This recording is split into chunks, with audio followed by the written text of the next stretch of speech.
Hello, hi. You're gonna see some weirdness right up front because I use this little like morphing thing. I don't know why I did that, but there it goes. I don't know what's going on there.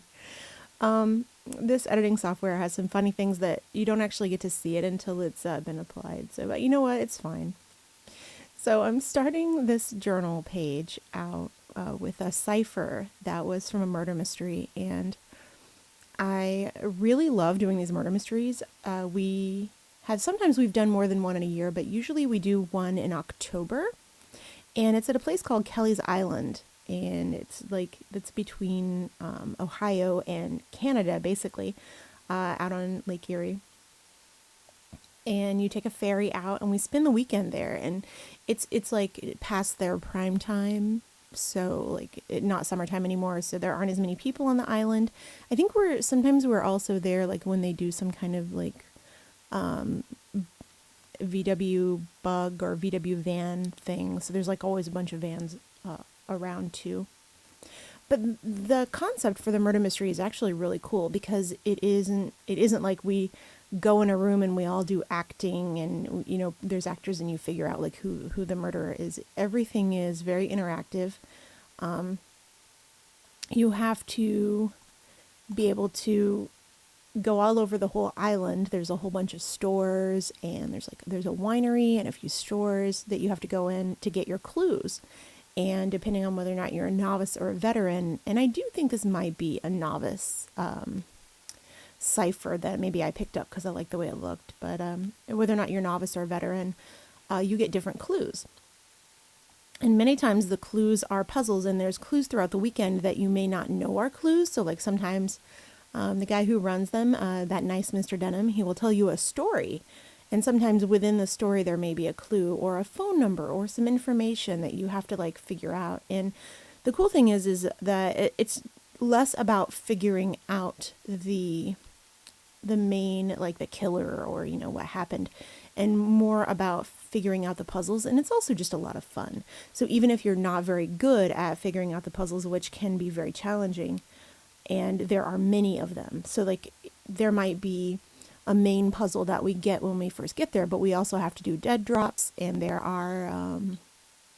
there's a bunch of there's like a scavenger hunt, and there's like multiple scavenger hunts, and so it gets very busy very quickly. So I just had this idea where I wanted to do a few pieces that had the idea of like ciphers, or I'm feeling like very like Lara Crofty right now. I don't know. I love anything to do with ciphers, anything to do with like hidden treasures or hidden codes or maps, which is always why I like to use the UV inks and things like that, where there are hidden things, hidden messages. And this particular page was the last page that I made before I essentially destroyed my journal. And so we're going to get into that a little bit today. I worked on this page, and I ended up spraying it with some Camar varnish from, what's that from? It's Krylon or whichever. And I don't like the way it smells, and I wanted to try it just to give it a little bit of a sheen, a little difference. And I put it outside to dry, and things have been really stressful lately here, and stuff's been going on with my mom and my sister, and I just completely forgot about it. And it rained hard. Like it rained and flooded everywhere, and there was just rain. It rained and rained and rained and rained. And apparently where I set the book, and it was in a box, but whatever, where I set the book was right underneath where all of the water comes out, and it just flooded gallons and gallons of water onto my book. Now I will say that I managed to save most of my journals. So I did bind this by hand, and I did do it. I did it with it's actually done with chipboard, and it was done with cloth. And I don't remember which glue I used, but I can always re-glue. So most of the book did stay together. I think I lost about a signature, and I did lose most of this page, but I managed to redo it because I had sealed it, and I had also used I believe matte medium and lots of gesso on it. So I think that it was okay because of that. It was just a regular piece of paper though. So I did lose the original cipher. And so as I was working on this, as you can see, I used a bunch of different things so far. I've used, I love using those pens, the, what are they called? The Elegant Writer pens, because when you hit them with some water, the pigment in the ink, the pigment in the dye kind of separate in the ink, and it's nice. I've also used a couple of the these spray distress inks, and I've been using Gesso. So here's me trying to figure out the cipher. And what's funny is when I redid this page, I actually did the cipher upside down. And so there's like an extra letter on it, and it's upside down, which is actually kind of funny to me, because that actually seems like something that Mr. Denham would do accidentally, because he does so much work for the murder mysteries that sometimes like little things like that get missed, and I think it's awesome. I think it's really funny because it just makes it a little bit more of a challenge. But and this is the part where I'm starting to like write down, and I think I even messed it up during this part. I started to write down the cipher, like what it was supposed to say.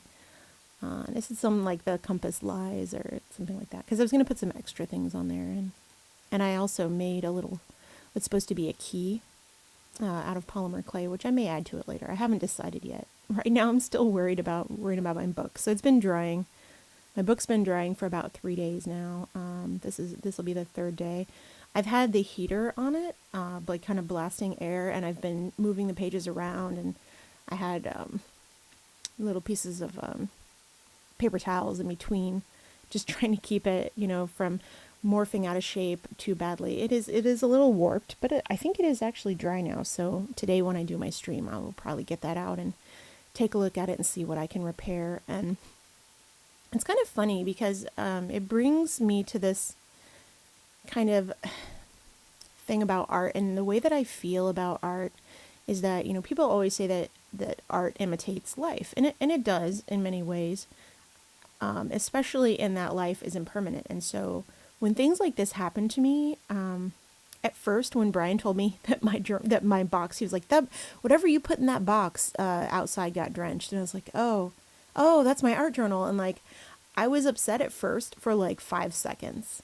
And I was like, just throw it in another box and bring it in. I'll check it later. And I didn't freak out, and I didn't even get out of bed. I just let him bring it in. And my thought was, whatever happened to it, I'll work with it. Like, that was my thought. I was like, well, now it's just like another layer of challenge, because this whole book was supposed to be a challenge anyway. Like, there are pages in there that are made out of like crappy paper, which I seem to always pick those for some reason for like the stuff I decide to like make really thick. I don't know.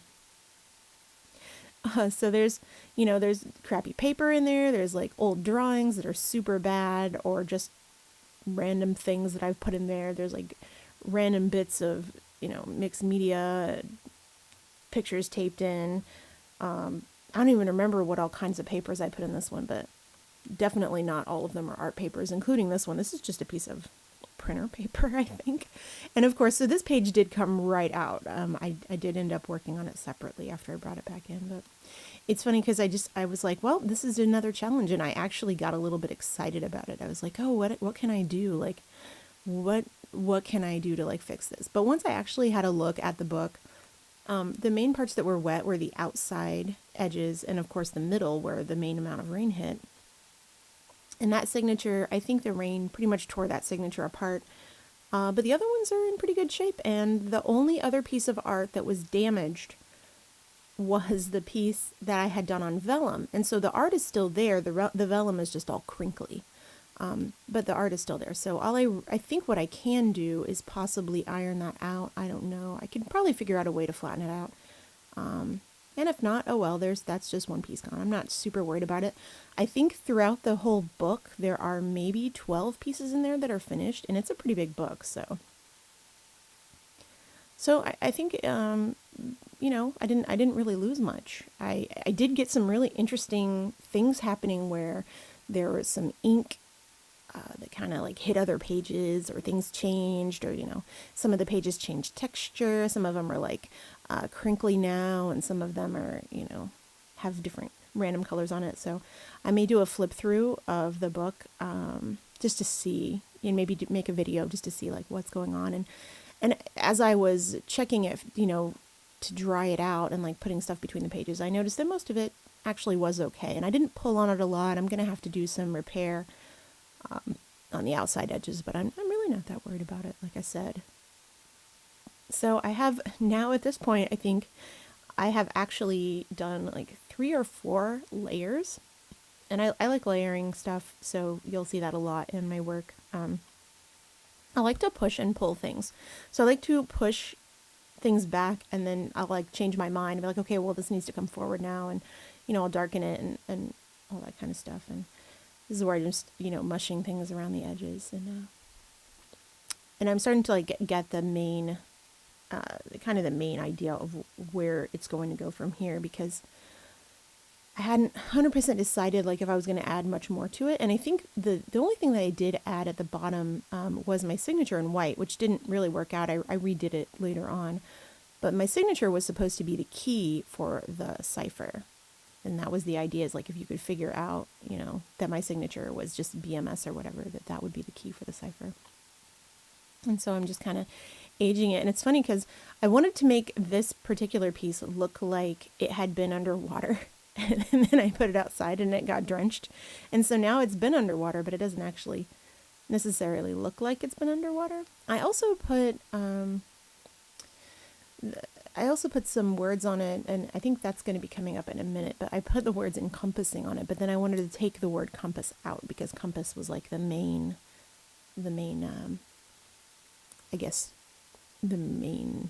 I can't think of the word. Clue. That was the clue. There was something wrong with the compass that you were using, or, I don't know. I have this like whole piratey treasure type thing going on where I've actually done a lot of pirate stuff in the past, and I'm not like super into pirates, I guess, but I like the idea of like just like old papers and treasure and nautical stuff, even though I'm like not really into boats. I don't know, it's hard to explain, but I just love making stuff that looks like it could be, I don't know, magic.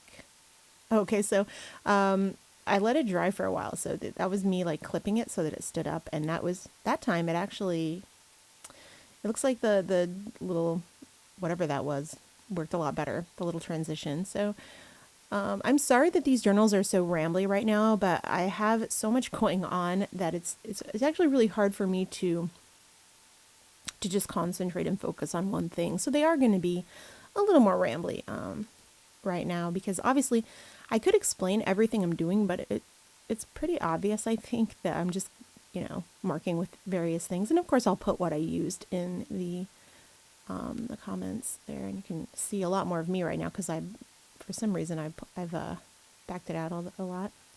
So I was using gel pen. I had already used these Bic pens. These are made by Bic. What are these called? These are Bic marking pens, and these are permanent markers. So these are kind of like Sharpies, but a lot of the colors are really, really light, which I like. I assume that these were created probably for people that do coloring book stuff, but I like them for artwork. And oh yeah, so here I started using some Prismacolor to kind of go over stuff. I had been coloring with some Prismacolors, and I'd gotten used to kind of mashing the shades around, so I had one here, just kind of using it. And again, going over those same lines. And here's where I wrote encompassing. And I haven't tried to write in like with one of those markers in a long time. I was like, you know what? I was just gonna like mark it out. I was like, you know what? I don't like that. I'm just gonna mash it around, and I ended up covering it, I think, with gesso. I'm like, yeah, I don't really like that. But I changed my mind a lot, and that's okay. Like, I feel like that maybe I'm just not the kind of person that plans very well. Whenever I try to plan my art, it never goes well. So the more I try to plan it, the worse it ends up. I just try to like mess with it until I like it. And I don't know a lot of other artists like that. I mean, I see people like on YouTube, and I see other artists that have like created things that seem like they were probably made that way, but I personally don't know any artists like that. They just kind of go for it every time, and that's kind of my thing. Like, if I end up not liking something, then I just keep working on it until I do like it, or I put it away until I get that feeling where I feel like I could probably finish it.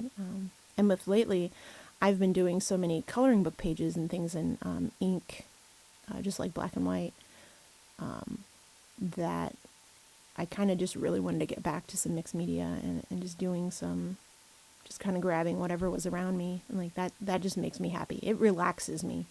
And like I said before, it helps me remember things because a lot of stuff has gone on in my life, and I just have a problem like remembering stuff. And unless I'm making artwork or unless I'm talking about things while I'm doing my journal, I just don't remember things. So this is my way of kind of, I don't know, I don't write a lot of personal stuff in my journals, and when I do, I usually cover it up with artwork.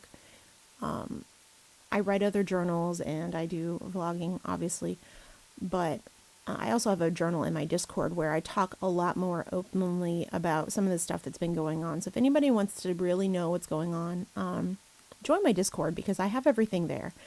And at least everything that I can say that wouldn't like get anybody in trouble or anything like that.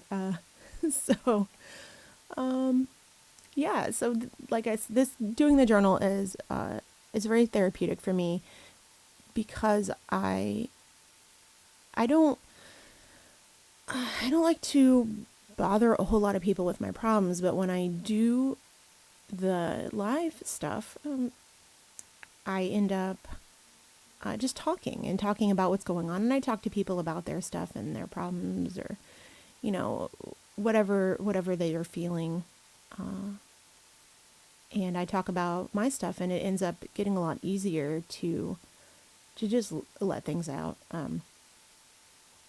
And so while my art journal itself, that page may not be like super, I don't know, emotional. Like I don't, write things on it like you go girl or whatever.